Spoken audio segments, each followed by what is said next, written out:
like that are happening in the industry. And what are your thoughts on her saying that, as far as saying, I'd rather just sweep that part of my life under the rug?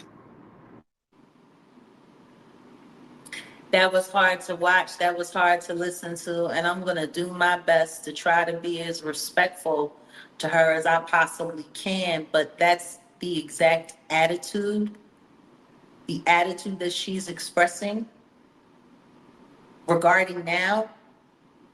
That's the same attitude that made it possible for that to allegedly happen to her. See, that's the thing. The very thing that she don't want to deal with, that she don't want to acknowledge, that she don't want to remember, the people that came before her that didn't say anything, that's what made it possible for that to happen to her. Yeah. So for her to say, and considering that her and Dawn Rashard were both in Danity Kane, and Dawn came forward with a lawsuit, and then she has this affidavit that was sent to her where this person said, first things first,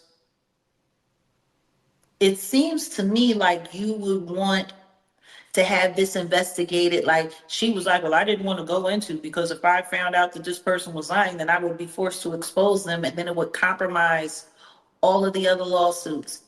That part makes totally perfect sense. I can agree with that, because for myself, the Ashley Parham case, do you guys remember that case?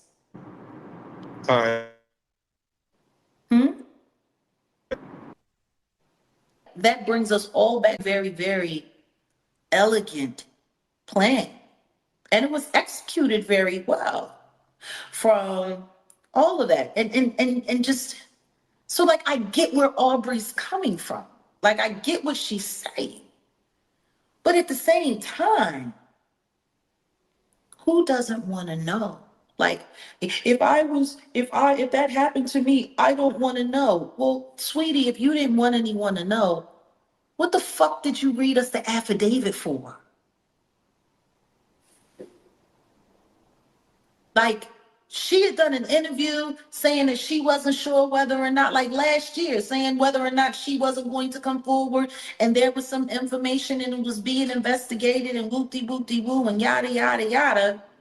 And that was pretty much the end of that. But if you didn't want anybody to know about this, then why the fuck did you sit in a goddamn documentary and read us some shit that nobody had ever heard before?